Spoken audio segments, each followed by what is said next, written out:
this whole process, as part of it, we were all defining the value of care within Medicaid transformation. It really has to start with whatever the lead organization is, really needs to do its homework. And that doesn't happen at the point at which you begin the collaborative work. It has to come before that. You have to demonstrate to people that you're worthy of what you're asking them to do. What the collaborative taught us in terms of just convening just purely members, consumers, people, experiencers of healthcare, and giving them the opportunity to ask any question that they want to, give any feedback they want to, no judgment. It sounds like it was kind of amazing, right?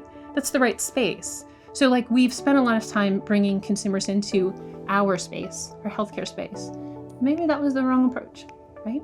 So what's their space? And how do we humbly come to their space and listen in their space? I actually think that we couldn't have even started that beginning trust if we hadn't been working probably for the 3 or 4 or 5 years beforehand to demonstrate that consumers mean something, that we can bring them to meetings, that we invite them to meetings, never quite at the level of the collaborative, but still sort of extending ourselves in a way that maybe was a little different.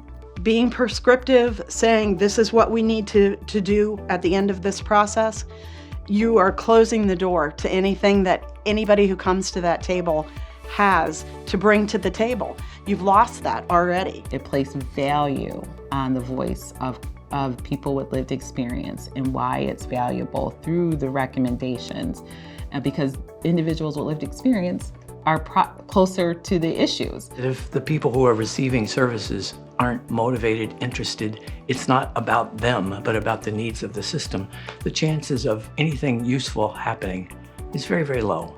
So providers need to stop thinking that they're the people that know it all, and they need to start listening, if they're not, to the people that really know it all, the people with lived experience with IDD or their family members. Because if providers don't listen to families and people we support, then we're totally missing the boat. The whole idea is to give people a high quality of life. And in order to do that, we have to listen.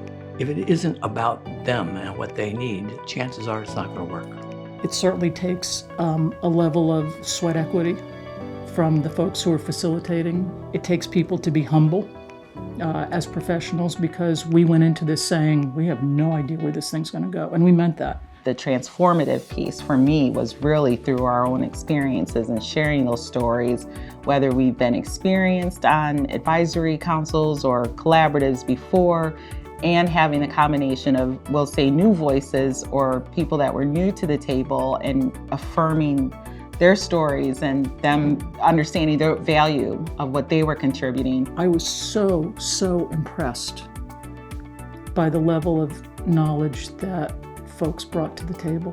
When you allow for a process that's open, you really build trust with people.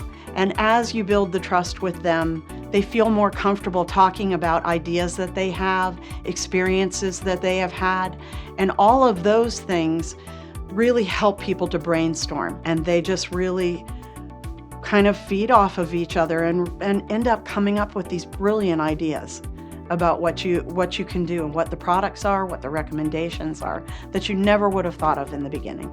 Don't be afraid to put more consumers in a room than professionals with an opportunity to make decisions. There is no way we could have done this kind of work if we had 10 professionals sitting around a table. I mean, it would not have happened.